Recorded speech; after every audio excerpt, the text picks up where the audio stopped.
사랑의 하나님, 우리 아버지, 이 시간을 또 구별하시고 우리의 마음을 한 곳으로 모아 주셨습니다. 감사합니다. 오늘은 2000년 전에 우리를 구원하시기 위하여 이 땅에 오신 예수 그리스도에 대하여 생각해 보는 시간입니다. 그 이 감격스러운 장면을 인간의 말로, 인간의 표현으로 다 묘사할 수가 없습니다. 성령께서 임하여 주셔야 됩니다. 그래서 우리 모두의 마음속에 그 장면을 계시하여 주시고 우리로 하여금 성령을 통하여 보게 하여 주옵소서.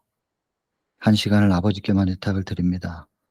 주장해 주시고 늘 간구하는 거지만 단 한순간도 사단이 틈타지 못하도록 지켜 주시길 바랍니다. 통신의 모든 라인들을 붙드셔서 원만케 해 주시기를 바라며 예수님 귀하신 성으로 간절히 기도드립니다. 자, 오늘은 너희를 위하여 구주가 나셨으니 정말 감격스러운 장면입니다. 사람이 이걸 참 묘사하기가 정말 고민이 많이 됩니다. 제가 시대 소망으로 선교사들 이제 훈련시킬 때 매 기수마다 시대 소망이 첫 번째 교과서였는데 이 시대 소망이 87 챕터로 돼 있습니다. 근데 78 장, 79 장이 이제 갈바리 그리고 다 이루었다. 십자가 장면이에요. 제가 매번 78 장, 79 장을 강의를 못 했어요. 스스로 읽고 묵상하라. 그렇게만 하고 제가 감히 그 부분을 교육생들 앞에서 말하지 못했는데 이제 시간이 지나면 점점점 익숙해지고 표현하고 묘사할 수 있어야 되고 그것이 좀 더 편안해져야 될 텐데 이제 시간이 지날수록 점점 더 어려워지는 것 같아요.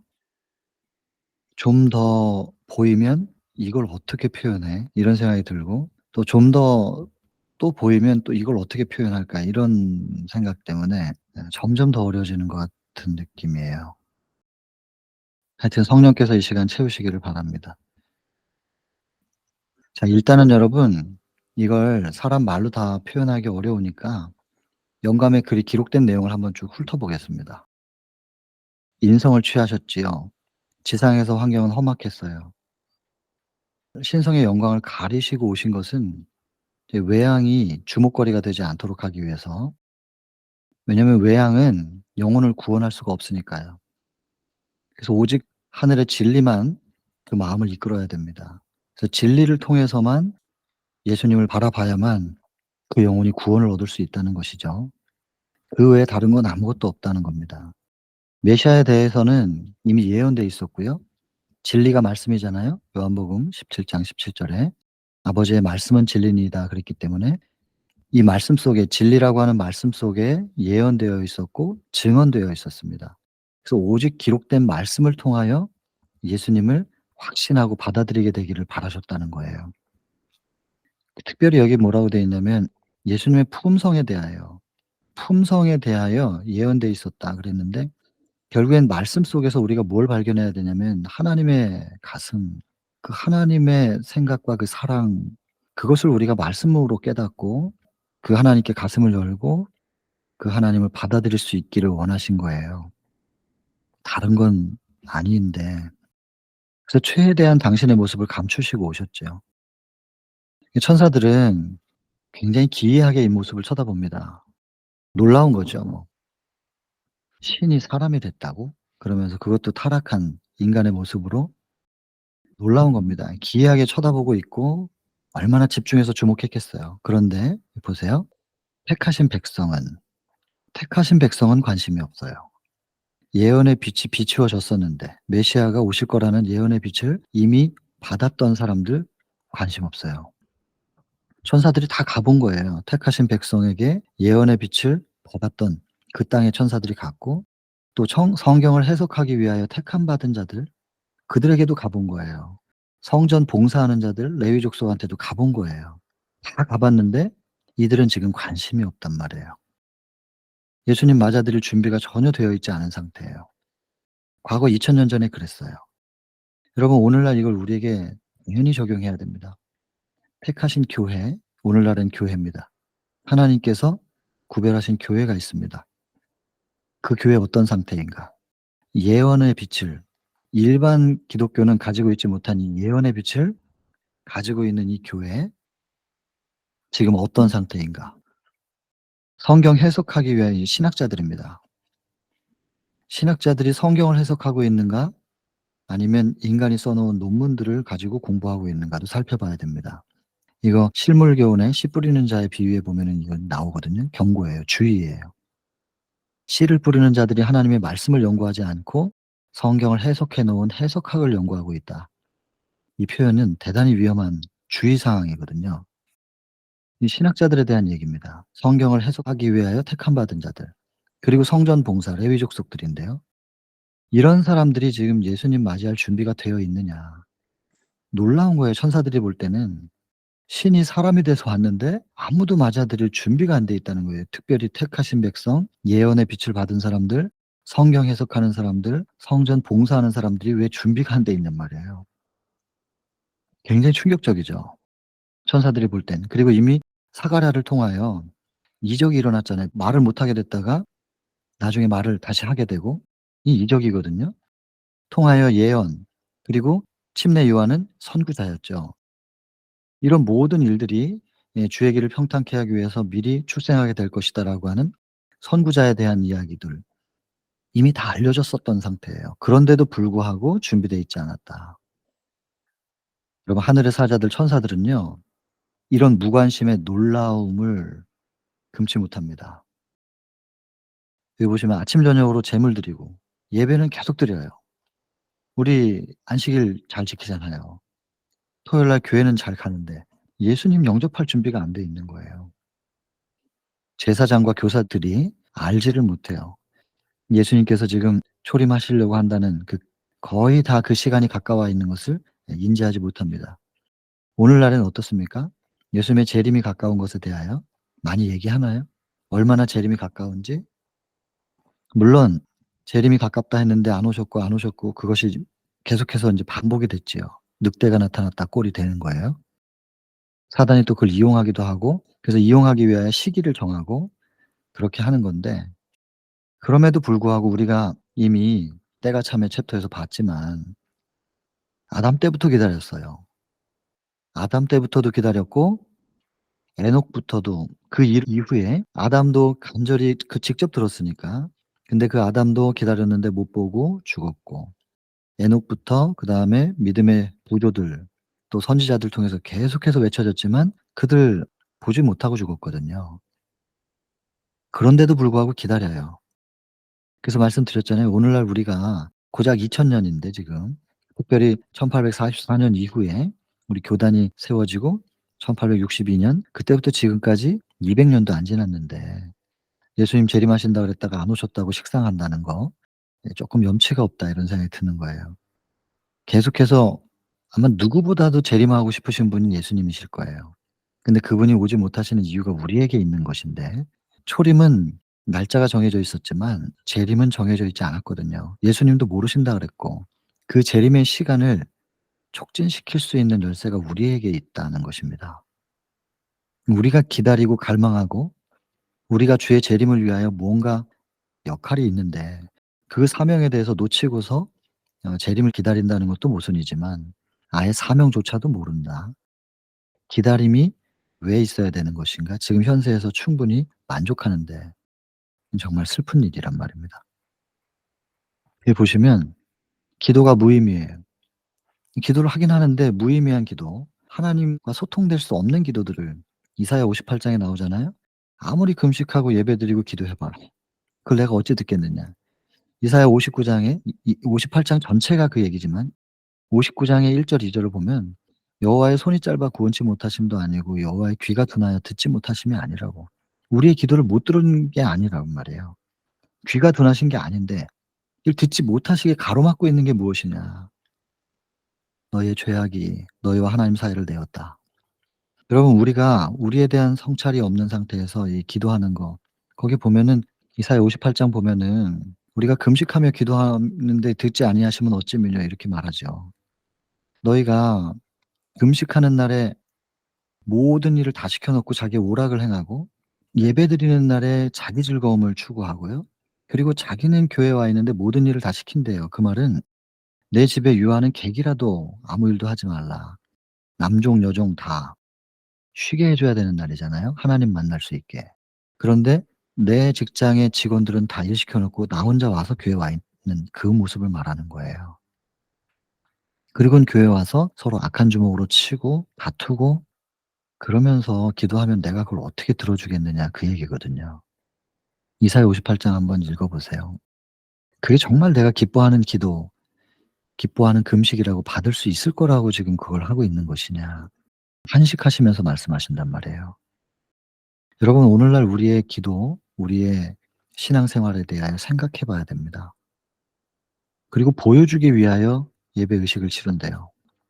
경건의 모양 추구하는 거죠. 재물과 명예 때문에 다 터요. 신앙생활 할 때는 다 좋은 사람들인 것 같은데 돈 문제가 딱 생기면 사람이 달라지는 경향이 있어요.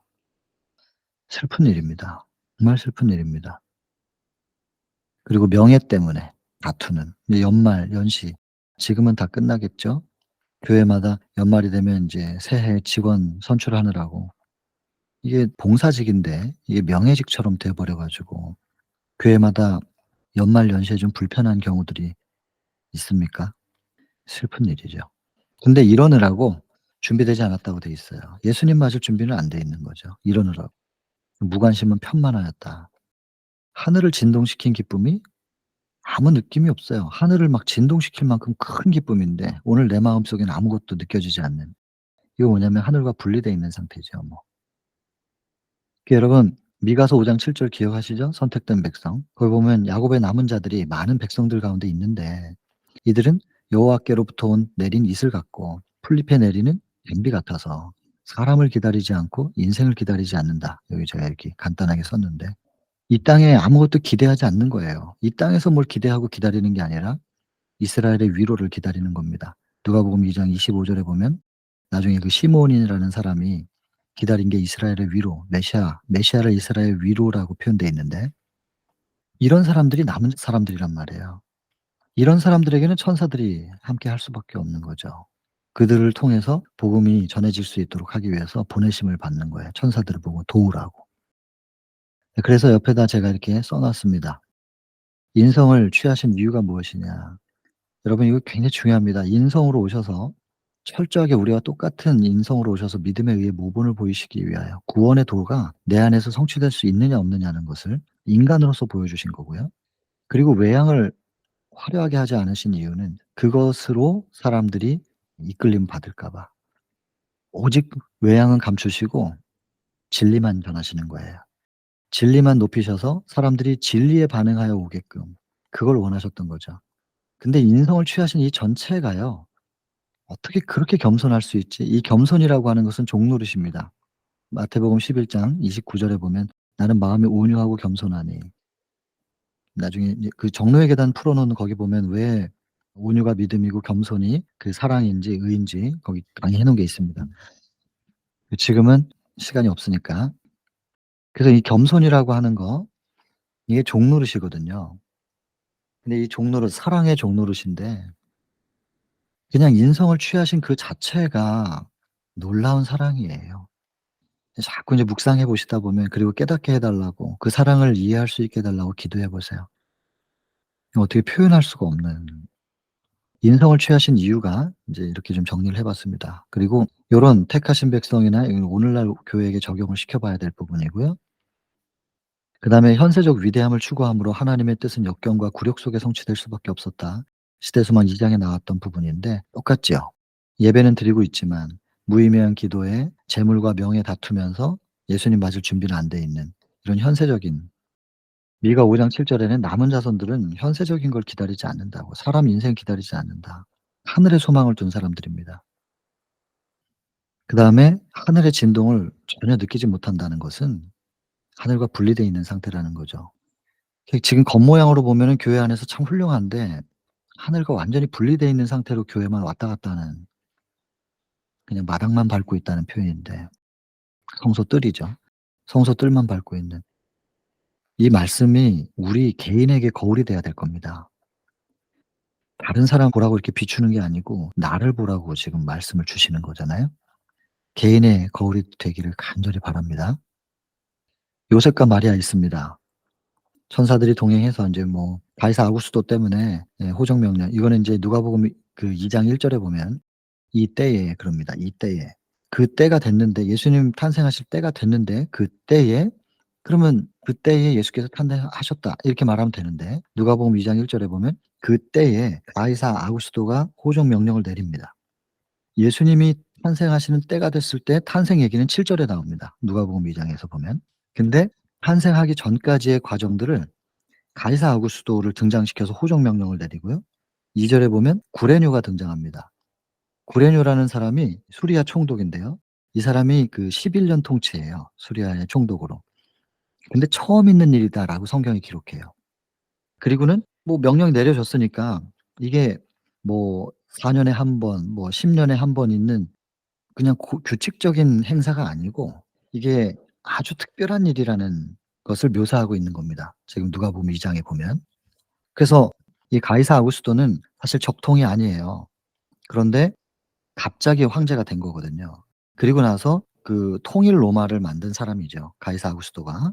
그래서 자기가 통일 로마를 만들어 놓고 백성들의 상태를 좀 파악하느라고 이 호적 명령 내린 거거든요. 역사적으로 고런 좀 배경이 좀 있습니다.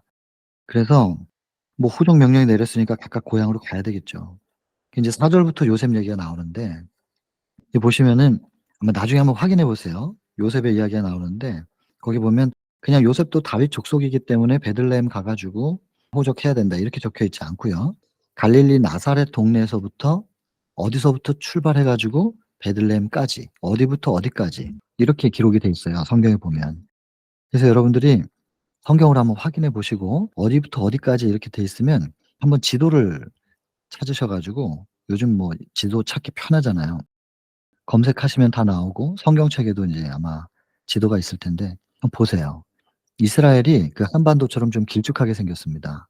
그래서 나사렛은 제일 북쪽이고요.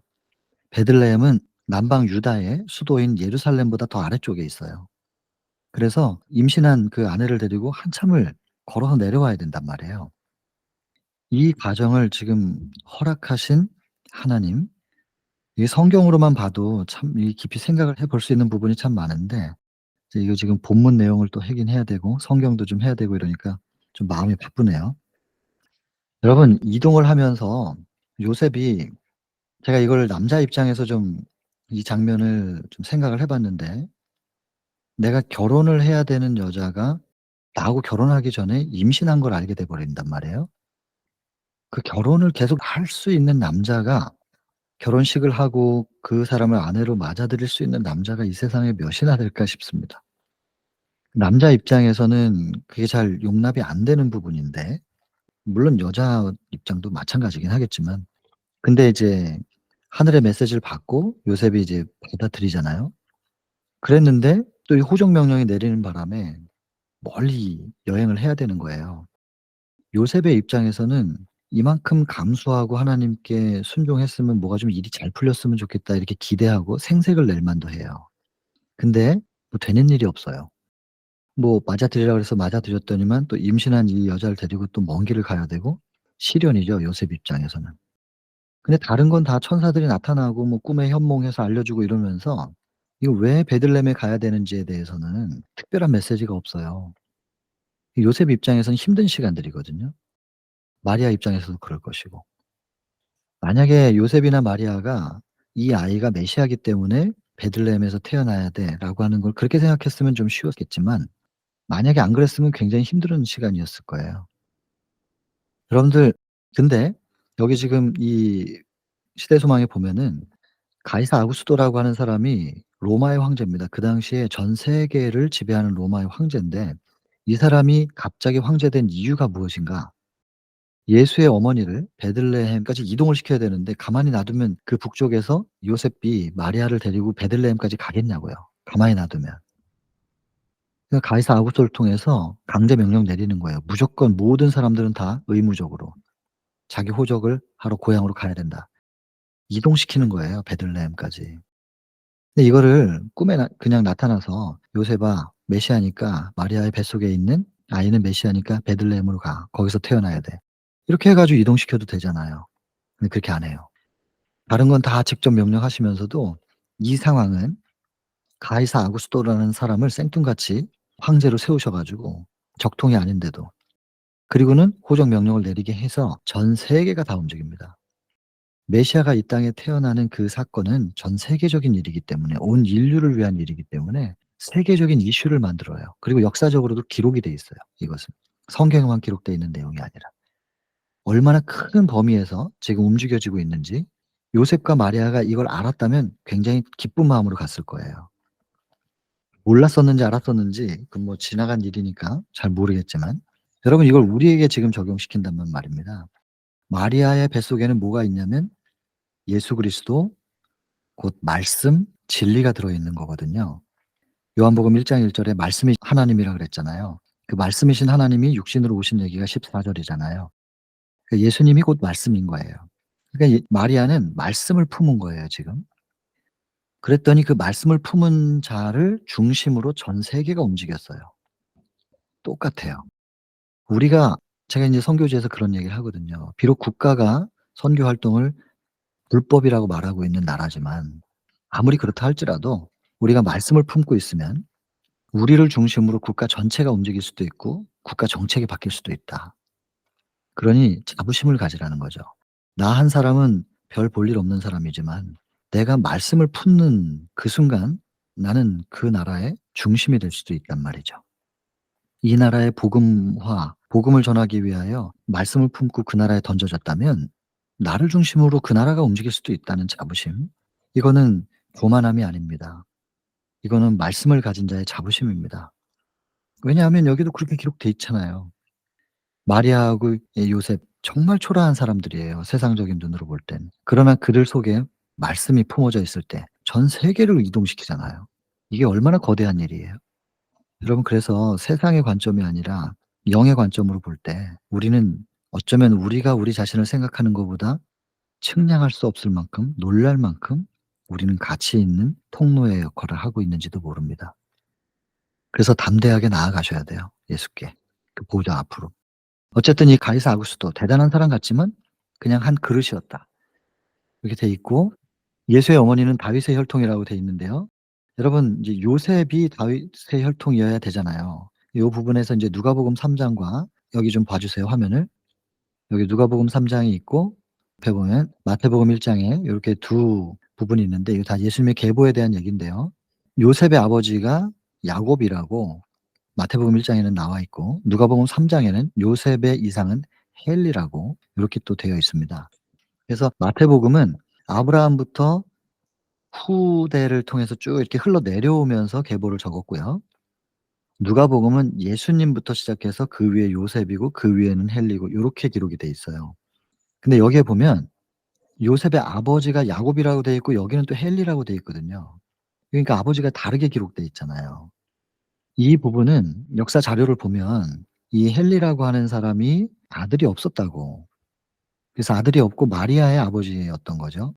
그러면은 인제 마리아를 요셉이 아내로 맞으면서 아들이 없기 때문에 대를 잇는 존재가 돼 버린 거죠. 그래서 인제 이렇게 '요셉의 이상이 헬리다.' 이렇게 기록됐다는 해석이 있어요. 근데 이 부분에 대해서는 좀 여러 가지 의견들이 좀 있어서 '이것이다.'라고 하는 어떤 뭐 '정확하게 이것이다.'라고 말하는 정리는 없습니다. 그래서 여러분들이 혹시 누가복음 3 장과 마태복음 1 장의 이 차이 때문에 성경의 그 무오에 대하여 좀 물음표를 갖게 되지 않게 되기를 바랍니다. 이거는 그냥 역사였거든요. 그래서 어떻게 보면은 마태 같은 경우에는 예수님의 계보를 그야말로 계보로만, 메시아의 계보, 그래서 인제 기록하잖아요. 아브라함부터 다윗까지 14 대, 다윗부터 바벨론 포수까지 14 대, 그리고 돌아와서부터 또 예수님까지 14 대. 그래서 14, 14, 14 하면서 그 전체적인 메시아가 탄생하기 위한 그런 계보로서 마태복음은 기록을 하는 건데, 누가복음은 사실을 기록했을 수 있어요, 누가는.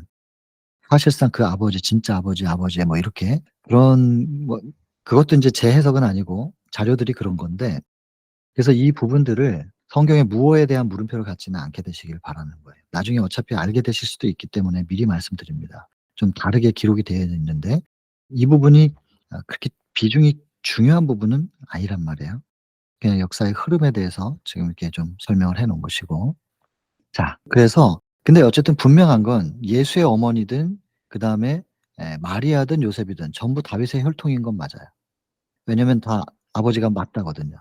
맏닷의 아들 헬리와 야곱, 그 둘 중에 한 사람의 뭐 야곱의 아들이 뭐 요셉이라면 헬리의 딸은 마리아고, 뭐 이렇게 어쨌든 올라가면 다 다윗의 후손인 건 맞아요, 두 사람 다. 그래서 시대 서망에는 요렇게 기록을 한 것 같아요. 예수의 어머니는 다윗의 혈통이었다. 그래서 다윗의 혈통은 여기 보면 이제 베들레헴이란 미가 5장 2 절에 베들레헴이 지금 여기는 빠져 있는데 베들레헴에서 탄생돼야 된다는 것이 미리 예언되어 있었습니다. 그래서 베들레헴으로 이동을 시키신 것이고요. 그 베들레헴에 도착했어요. 여기 보면은 인제 다 호정 명령 내리니까 사람들이 다 고향으로 몰려 가지고 여관에 방이 없는 거예요. 근데 여러분, 여관은 방만 있는 건물이 여관이잖아요. 여관에 방이 없는 여관이라는 건 있을 수가 없잖아요. 근데 예수께서 들어가실 방이 없는 거지 뭐. 여기도 보면 여관에는 그들을 위한 방은 없었다. 방은 있어요. 방은 있는데 예수님께서 들어가실 방이 없었던 겁니다. 왜냐하면 뭔가 다른 걸로 가득 차 있으니까. 여러분, 이런 것을 그냥 이 방을 예수님은 지금 2000년 전에는 물리적인 건물에 문들을 두드리고 다니셨지만 오늘날에는 계시록 3장 20 절이잖아요. 우리의 마음 문을 두드리고 계셔요. "누구든지 나의 음성을 듣고 문을 열면 내가 들어가겠다." 그리고 우리하고 같이 먹고 마시고 동거하는 건데요. 여러분, 2000년 전에 거절당하셨던 예수께서는 여전히 지금도 마음 문을 두드리고 계시거든요. 오늘날 내 마음의 문은 예수님을 향하여 열려 있는지 생각해 봐야 할 겁니다. 여기도 여관은 방만 있는 곳인데 방이 없다는 얘기는 뭔가 다른 게 차 있는 거죠. 그럼 내 마음에는 뭐가 가득 차 있느냐. 사실은 근데 뭐가 차 있어도 괜찮아요. 그거를 내가 밀어내고 예수님을 공간을 만들어 놓고 예수님을 받아들일 수는 없거든요. 죄된 본성은 내가 밀어낼 수 있는 부분이 아니니까. 노크 소리를 듣고 반응만 하시면 돼요. 문을 열면 그분이 들어오시면, 빛이 오시면 어둠은 밀려나는 거니까요. 밤에 한번 실험해 보세요. 밤이 캄캄할 때 이 어둠을 어떻게 몰아낼지 한번 생각해 보세요. 방법이 있나? 하나 밖에 없잖아요. 그냥 스위치 탁 켜면 빛이 오면 어둠은 가는 거니까요. 예수님이 생명의 빛이잖아요. 그분이 들어오시면 우리 속의 어둠은 밀려나는 거니까 예수님 영접하기만 하면 돼요, 실은. 문만 열면 되는 것이죠. 2000년 전에 방황하셨던 예수께서 머물 곳을 찾지 못해서 그렇게 방황하셨던 예수께서 오늘날에도 그렇게 되지 않게 되기를 바라는 마음입니다. 결국에는 어디 갔냐면 마국간. 근데 인간이 볼 땐 그게 얼마나 초라한 장소예요. 근데 온 하늘의 천사들이 거기 다 몰려 가지고 그 아기의 탄생을 지켜보고 있는 것입니다. 그리고 아이는 태어나고 말 구유에, 말 밥그릇이죠. 거기에 눕혀집니다. 저는 이렇게 배웠습니다.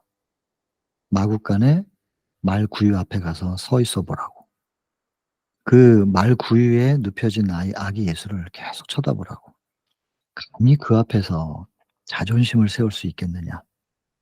신이 이렇게까지 낮아지셨는데 이제 나중에는 더 내려가죠. 십자가까지. 인간도 정말로 수치스러워서 가기 싫어하는 그 십자가에 벌거벗겨져서 못 박힌 그 수치의 형틀까지 내려가십니다. 가만히 그 앞에 가 가지고 쳐다보고 있으면 그 앞에서 감히 어떻게 자존심을 세우고 나를 높이고 내 자아를 드러낼 수 있겠냐 이거예요. 근데 십자가로부터 돌아서 있으면 자아가 휙 올라오죠. 말구유 잊어버리면 올라오죠. 근데 말구유 십자가를 계속 생각하고 있는 한, 의식하고 있는 한 거기서 자존심 세울 수는 없다는 거거든요. 그게 곧 예수 바라보기예요. 믿음의 주요 온전케 하시는 이인 예수를 바라보자. 그 예수님을 계속 바라보다 보니 예수님의 십자가가 내 안에 새겨지는 경험을 하면서 거기서 자아가 못 일어나는 거예요, 도저히. 예수님이 나를 딱 덮고 있으니까, 마음밭을 덮고 있으니까 자아가 일어날 수가 없는 그 상태를 말하는 거죠. 그러니까 자꾸 예수 바라보게 하자고 그러는 거예요. 말구유 앞에, 오늘은 여기 4 장이니까 말구유 앞에 가서 계속 한번 좀 그 말 구유에 눕혀진 예수님을 바라보면서 순간순간을 좀 보내시길 바랍니다. 저도 그래야 되겠는데. 그래서 셀 수 없는 천사들의 무리가 이걸 내려다보고 있었어요. 그리고 기다리는 거예요. 뭐를? 메시아가 탄생하셨다는 그 이 기쁜 소식을 선포하라고. 그 선포하라라는 신호를 기다리고 있었는데, 만약에 이스라엘의 지도자들도 좀 자기 책임에 충실했더라면 이 메시아의 오신 소식을 전하는 그 기쁨에 동참할 수 있었을 텐데 다 자고 있었다는 거예요. 그러나 여러분, 하나님께서는 목마른 자에게 물을 주신다 그래요. 원하지 않는데 억지로 주시는 거 하나님 뜻이 아니에요. 원하지 않는 걸 심지어 억지로 구원하는 것도 하나님 뜻이 아니죠. 목마른 자에게 물 주십니다. 정직한 자에게 빛을 주시고, 그래서 빛을 찾고 받아들이는 자들에게는 비춰질 것이라는 거예요. 마음을 열어야 되겠죠. 마음을 열고 '내가 주님을 받아들이기를 원합니다. 저는 이 상태로는 구원 못 받습니다. 제 힘으로는 절대 구원받을 수 없습니다.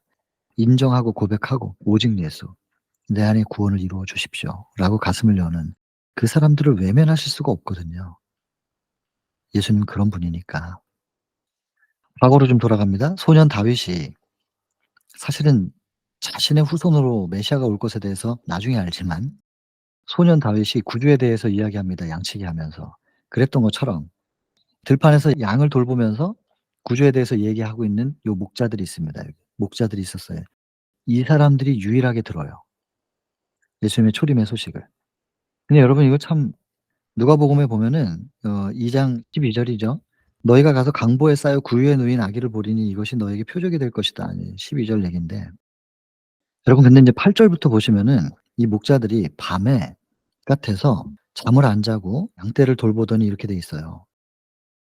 그래서 인제 이 목자들이 깨어 있었기 때문에 기쁜 소식을 들은 거거든요. 잠들어 있었으면 못 들었겠지. 그러면 이 목자들이 왜 잠을 안 자고 깨어 있었느냐? 불면증이냐? 아니거든요. 지켜야 될 양이 있기 때문에, 돌봐야 될 양이 있기 때문에 잘 수가 없어요. 그래서 깨어서 밤에 지켜보고 있는 거예요, 바깥에서 춥지만 이슬 맞으면서. 이게 얼마나 감사한 조건인지 몰라요. 나는 왜 좋은 직업 놔두고 이런 직업을 해서 잠도 못 자고 밤에 깨어 있고 바깥에 있어야 되고 이슬 맞으면서 이렇게 살아야 돼? 근데 그럴 불평을 할 수도 있겠지만 말입니다. 양들이 아니었으면은 목자들이 그렇게 잠 안 자고 깨어 있었겠냔 말이에요. 양을 지켜야 되니까 깨어 있었던 것이죠. 그렇게 본다면은 양이 목자한테 감사해야 되는 거예요, 목자들이 양한테 감사해야 되는 거예요? 양이 없었으면 깨어 있지 않았을 텐데, 깨어 있지 않았으면 이 기쁜 소식 못 들었을 텐데, 혼자 있으면 그렇게 깨어 있겠어요? 돌봐야 될 양이 있고 책임이 있으니까 자기 자신을 채찍질하면서 졸리워도 자꾸만 눈을 부릅뜨고 말씀 한 번이라도 더 보고 기도 한 번이라도 더 하는 거지. 나 혼자 놔뒀으면 그렇게 기도하고 말씀 받겠는가. 저한테 하는 소리거든요. 여러분, 이 시간들이 아니면 여러분들이 이렇게 참여하지 않으신다면 제가 이 시간을 위해서 준비하는 시간만큼 기도하고 말씀 보는 것을 등한히 했을 수도 있어요. 충분히 그럴 만한 소지가 저한테는 있거든요. 근데 이 시간 때문에 기도 한 번이라도 더 해야 되죠. 말씀 더 봐야 되죠. 계속 묵상해야 되죠. 이게 얼마나 큰 축복이냔 말이에요. 그러면 저는 여러분들을 사실은 업고 다녀야 되는데, 제가 가끔 미국 가서 여러분들 뵈면 여러분들이 저를 그렇게 대접해 주는, 그러면 이게 그게 참 이거 아닌데, 이게 너무 그냥 이 감사 때문에 어쩔 줄 모르겠어요. 그리고 그럴수록 더 어떻게 충실하고 어떻게 섬겨야 할 것인지에 대해서 고민하게 되는 것이죠. 근데 이제 반대로 "내가 돌봐주니 양들아, 내가 돌봐주니 나한테 고마워하고 좀 나를 섬겨라." 이게 참 슬픈 일이란 말이에요, 이게. 예수께서 가장 낮은 곳에서 인류를 섬기시면서 우리를 구원으로 이끄셨는데, 목자들이 대접을 받겠다고 하면 이게 슬픈 일이란 말이에요. 지켜야 될 양들 때문에 깨어 있었고 그 깨어 있는 바람에 이 복된 소식을 들었습니다. 혹시 여기 계신 분들 중에 자녀들 가운데 목사가 있으시면 좀 전해 주시면 좋겠습니다, 감사하라고.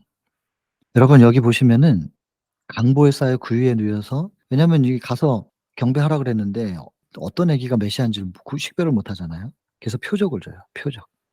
여러분, 이 성경적 굉장히 중요합니다. 이 12 절인데 누가복음 2 장에. 메시아의 표적이 무엇이냐? 강보, 거친 천에 쌓여 가지고 말 밥그릇에 누여진 아기. 메시아의 표적은 철저한 겸손이고 낮아짐입니다. 메시아를 전한다고 하는 사람들이 예수 그리스도의 표적을 가지고 있지 못하면 그것도 슬픈 일입니다. 안타까운 일이고.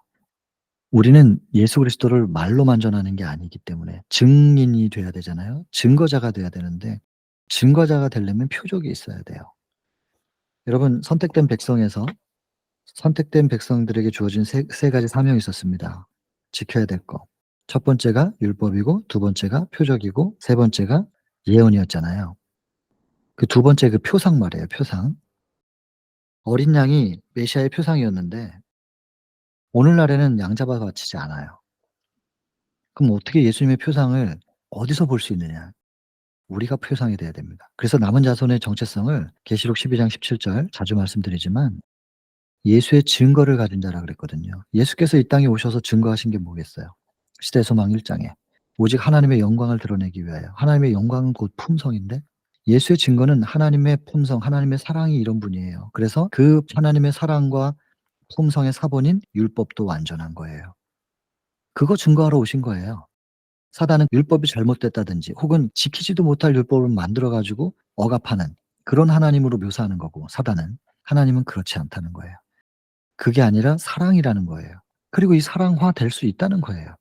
"내가 보여줄게 인간으로 가서." 이렇게 지금 말씀하시는 거란 말이에요. 그럼 예수의 증거는 겸손의 섬김의 사랑인데 하나님의 품성이고 그게. 그럼 예수를 전한다는 사람들 속에서 이 표적이 나타나야 될 거 아니겠어요. 예수께서 증거하신 것이 우리에게도 나타나야 돼요.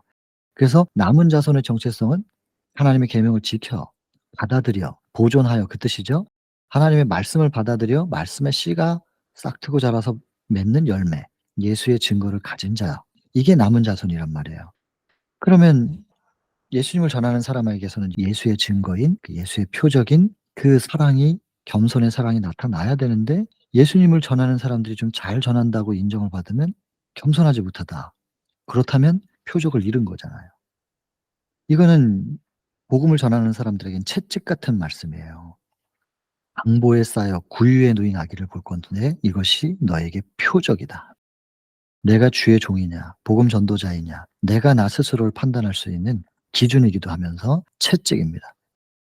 스스로를 쳐서 계속해서 굴복시켜야 되는, 네가 감히 왜 복음을 전하면서 복음의 능력으로 주목받고 있는 건데, 사람들이 복음을 쳐다보고 있는 건데 왜 너를 쳐다보는 것처럼 네가 너를 높이고 있느냐. 네 속에서 왜 자아가 높여지고 자부심이 생기는 것이냐, 자존심이 강해지는 것이냐 라고 스스로에게 끊임없이 물어봐야 됩니다, 복음 전도자들은. 이게 표적이니까. 그 목자들에게 이렇게 말하잖아요, 천사들이. 그렇게 인제 가서 경배하라고 하고서 찬양을 해요, 찬양. 천사들의 찬양을 들으면 어떻게 될까 모르겠어요. 얼마나 아름다울까.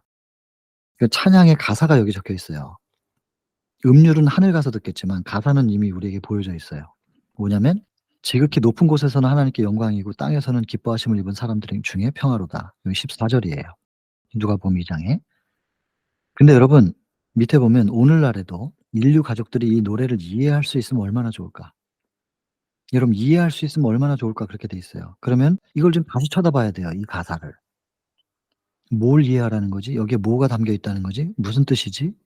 다시 쳐다봐야 되잖아요. 여러분, 예수 그리스도를 통하여 하나님의 영광 곧 품성이 제대로 사람들에게 비춰집니다. 이것이 하나님의 영광이고 하나님의 품성이고 하나님의 사랑이다. 예수님의 이 땅에 태어나심부터 시작해서 이 겸손의 사랑, 섬김의 사랑, 종노릇하시는 사랑이 시작된 거예요. 하나님께 영광이, 그분의 품성이 비춰지기 시작한 거예요. 그것이 다시 하나님께로 돌려지거든요. 하늘에는 영광입니다. 그리고 "땅에서는 평화로다." 이거 뭐 캐롤송 늘 잘 부르잖아요. "하늘의 영광이 땅엔 평화." 여러분, 그 가사 때문에 잘못 전달되고 있는 거예요. 성경에는 정확하게 말하면 기뻐하심을 입은 사람들 중에 평화라 그랬거든요. 여러분, 예수님의 탄생의 소식을 들은 헤롯 왕이 평화로웠나요? 이스라엘의 지도자들은 동방 박사들로부터 이 메시아가 태어났다는 얘기를 들었을 때 평화로웠느냐? 그렇지 않았거든요. 여러분, 기뻐하심을 입은 사람들만 평화예요. 그러면 기뻐하심을 입은 사람들은 도대체 뭐지? 어떻게 하면 기뻐하심을 입는 거지? 여기 히브리서 11장 6절 답이 있습니다. 믿음이 없이는 기쁘시게 못하나니. 하나님께 나오는 자는 두 가지 거 믿어야 되는데, 첫 번째는 그가 계신 거, 두 번째는 자기를 찾는 자들에게 상 주시는 분. 그 상은 1 등, 2 등, 3등 그런 상 아니고 보상이에요, 보상. 창조주 하나님을 믿고 따라오느라고 손해 본 거 많잖아요. 욥처럼 보상해 주시겠다는 거예요. 근데 이 모든 걸 믿어야 된다는 거예요. 믿음이 없이는 기쁘시게 못한다. 그럼 여기 기뻐하심을 입은 사람들 중에 평화다 그렇다면, 이 평화는 무슨 평화냐면, 누구에게 주어진 평화냐면 믿음이 있는 자들, 믿음으로 예수 그리스도를 마음속에 받아들이는 자들.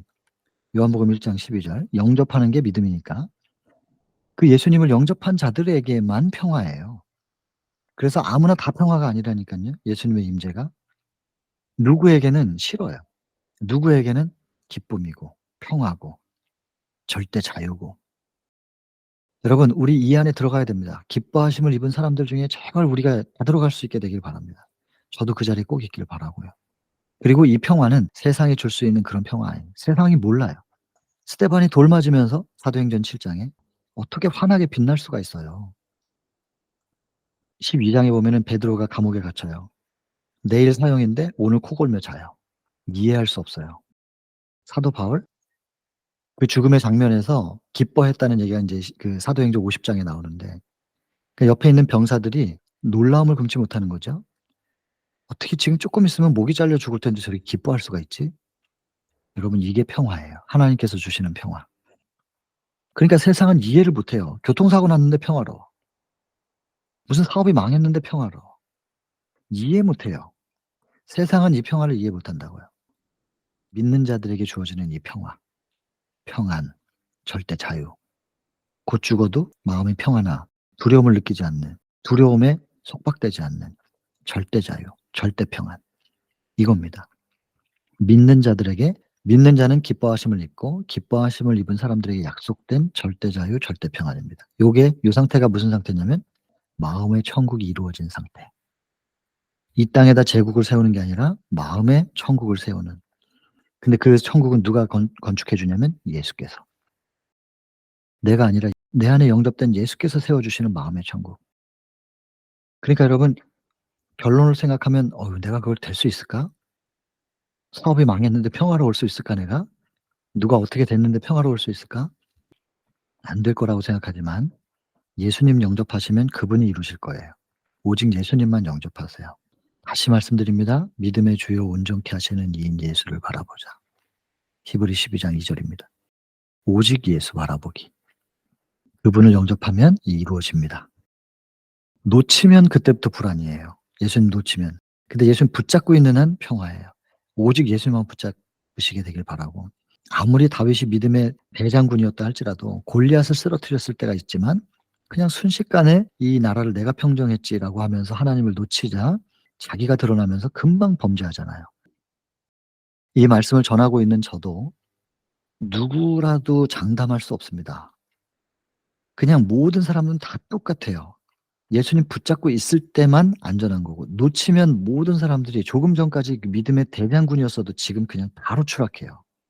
반면 아무리 내가 초라한 사람이라 할지라도 내가 예수 그리스도를 붙잡는 순간 우리는 믿음의 대장군이 될 수 있고 골리앗을, 사단을 쓰러뜨릴 수가 있다니까요.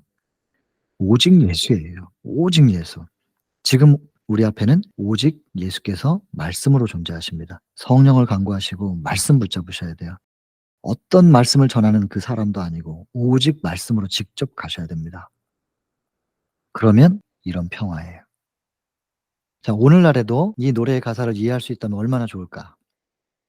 쭉 이제 읽어 보시고, 그리고 천사들이 떠나가고 나서 이제 목자들이 "가서 경배하자. 찾아보자." 가서 발견하고 경배하고 그 천사들로부터 들었던 이야기들을 다 말하니까 마리아가 다른 사람들 다 희한하게 기이하게 여기는데 마리아는 이 모든 목자들의 말을 마음에 지키어 생각했다. 여러분, 이 자세 중요합니다.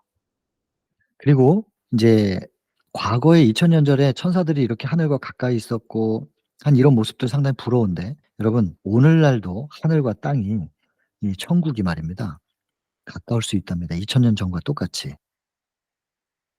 베들레헴의 이야기는 인제 스토리는 인제 끝났어요. 이 챕터에서 주어진 스토리는 끝났는데 베들레헴의 이야기는 다음이 없는 주제다. 굉장히 중요한 거예요. 중요한 거라는 거예요. 구주의 희생은 경탄할 수밖에 없는 일이고 그 구주의 희생 앞에 자만심 자부심은 견책을 받는다. 그다음 여기 이 부분 이거 너무너무 중요한데 여러분 아담이 에덴에서 죄 짓지 않았을 때라도 하나님의 아들이 그 죄 짓지 않은 상태의 아담의 인성을 취하는 것이라고 가정을 해도 그게 굴욕이었을 거라는 거예요. 신이 인간이 됐다는. 그런데 4천 년간 죄로 말미암아 연약하여진 인성을 취하셨다.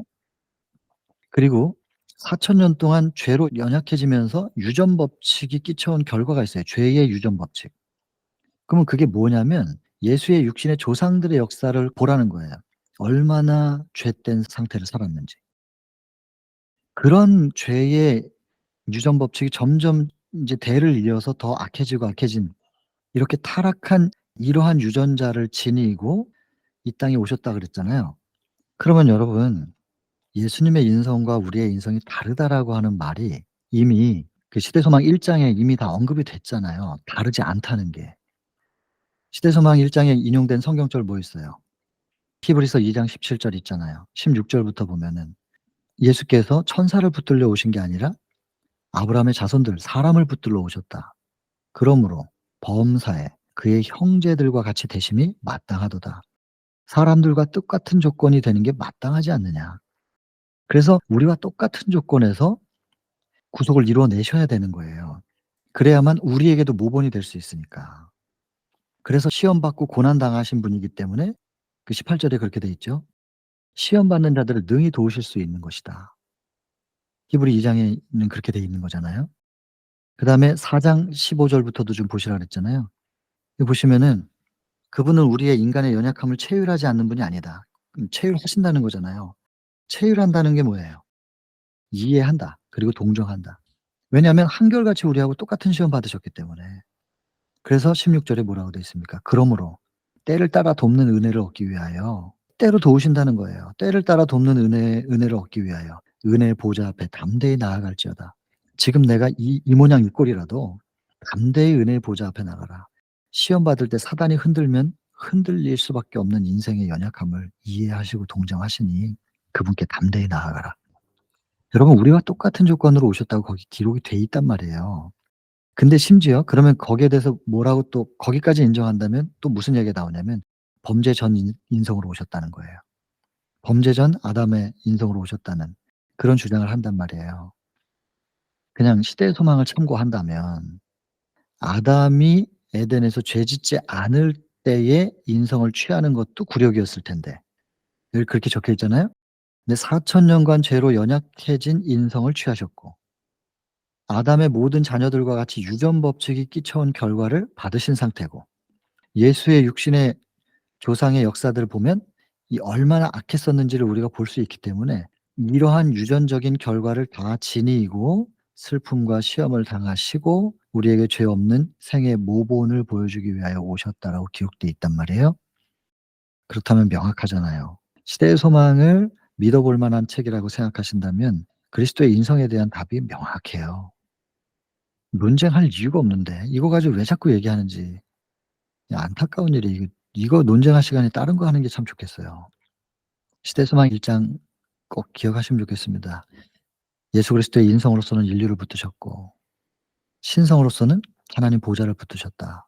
그리고 인자로서는 모본을 보여주시면서 동시에 하나님의 아들로서는 인간이 율법의 교훈에 순종할 수 있도록 능력을 공급하셨다. 그러니 여러분 자꾸만 예수님께서 인성으로 그렇게 완전하셨기 때문에 우리도 완전해야 된다는 그 겉모양을 주목하지 마시고 나를 내 속에서 율법을 이루시고 완성시키시고 회복시키시고 성소를 정결하게 하시고 마음의 천국을 건축하실 수 있는 그분, 복음의 능력을 담고 있는 그분을 영접하자는 거기에 초점을 두시란 말이에요. 그분이 내 안에 들어오셔서 무엇을 이루시는지를 맛보아 하려고 그랬으니까. 내가 자꾸 뭔가를 될 수 있는 건가 내가 지금까지 해온 신앙생활을 보면 도저히 안 될 것 같다고 생각하면서 절망하고 낙담한다니까요. 그러지 말고 그냥 그분이 내 안에서 이루실 수 있도록 믿어 드리시라고요. 영접해 드리고. 그리고 그분이 내 안에서 이루지 못한 건 그분 책임이에요. 그 결과를 우리한테 묻지도 않으신다고요.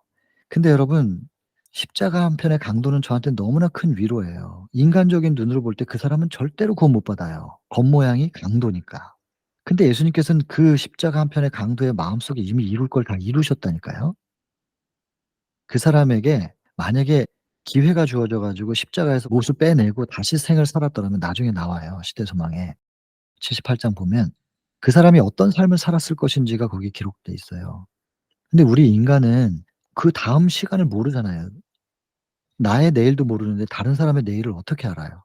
근데 지금 그 사람 마음속에 예수님이 어떻게 영접돼 있는지 우리는 판단할 수 없다니까요, 마음속에 이루어진 것을.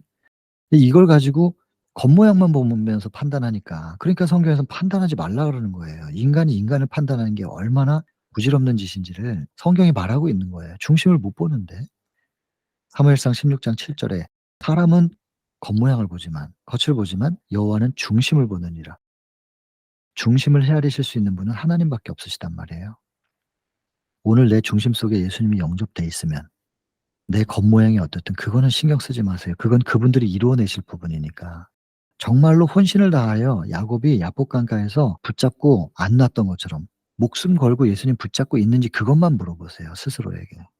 전적인 내 자신을 드리면서 그분을 내가 붙잡고 있는지 아닌지 그것만 물어볼 일이지, 내 행위가 어떠냐, 내 겉모양이 어떠냐 그거에 자꾸 너무 집중하시다 보면 낙담하게 돼요. 그 사단이 바라는 게 바로 그거예요.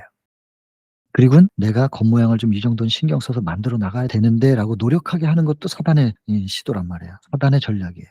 그리고 하다 안 되면 포기하게 만드는 거예요. 안 되거든요, 내 의지로는. 죄된 본성을 조절할 수 없기 때문에 안 돼요, 우리의 힘으로는. 그러니까 그러다 결국 포기하게 만드는 게 사단의 계획이란 말이에요.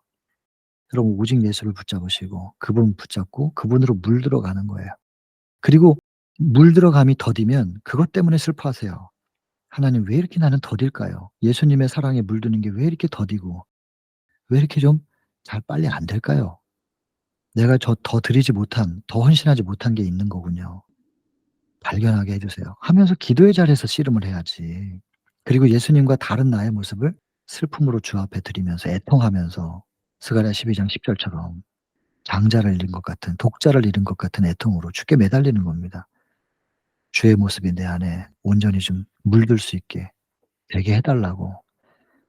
그게 우리의 모습인 거지 자꾸 모양에 집중하는 것은 우리 모습이 아니란 말이에요. 여러분 예수님은 우리하고 똑같은 조건으로 오셔서 믿음으로 말미암아 사셨고 우리에게 죄 없는 생의 모본을 보여주셨습니다. 그리고 인성에 대해서는 자꾸 논쟁하지 말았으면 좋겠습니다. 명확합니다. 명확합니다.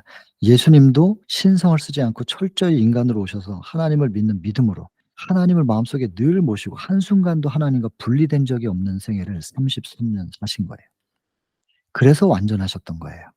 근데 우리는 자꾸 놓치잖아요. 그래서 불완전한 거고. 우리는 계속 예수님 붙잡는 그 믿음의 훈련을 하는 것이지 의의를 만들어내는 노력을 하라고 한 적이 없어요. 분리되지 않기 위하여 믿음의 훈련하는 겁니다. 예수님께서 그 어떻게 믿으셨는지 그 모본을 보이신 것이고 믿어야 됩니다. 어떤 상황에서든지 간에 믿어 드려야 됩니다. 영접해 드리면 내 안에 들어오신 예수께서 그분 안에 있는 예수의 믿음이 우리를 이끌어 우리를 의로 인도하실 테니까 꼭 그걸 해 드려야 됩니다. 그다음에는 마지막 인제 마무리합니다. 여러분 마무리는 뭐냐? "사랑은 여기 있다. 기이하도다 하늘이여 놀랍도다 땅이여." 여러분 이게 화이프인도 이렇게밖에는 표현할 수 없는 것 같아요. 마무리가 이래요. "사랑은 여기 있다. 기이하도다. 놀랍도다." 이렇게밖에는 말할 수 없는. 여러분 사단이 하늘에서부터 예수님 미워했어요. 경쟁했고 시기하고 질투하고. 그리고는 자기가 쫓겨나고 나서도 자기가 잘못해 놓고서 그리스도를 더욱 미워해요.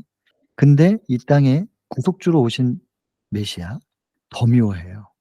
이제는 이 메시아가 자기 사명을 완성시키면 자기 인제 생명이 끝나거든요. 그러니까 더 미워하고 더 공격하는 거죠. 그러니까는 목숨 걸고 공격해요. 사단은 예수님을. 지구상에 존재했었던 어떤 사람도 예수님만큼 대쟁투를 겪은 분은 없을 거예요. 감히 예수님 앞에서 힘들다고 말할 수 없어요, 이 전쟁은. 예수님만큼 치열하게 사단에게 공격받았던 사람은 없었습니다. 얼마나 미워했는지 몰라요. 근데 이렇게 사단에게 집중적인 공격을 받을 거라는 걸 하나님이 아셔요. 아시면서도 사단이 통치권을 가졌다고 주장하는 세상에 인간의 연약함을 가진 무력한 어린 아기로, 신으로서 온 게 아니라 인간의 연약함을 가진 무력한 어린 아기로 오는 것을 하나님께서 허락하신 거예요.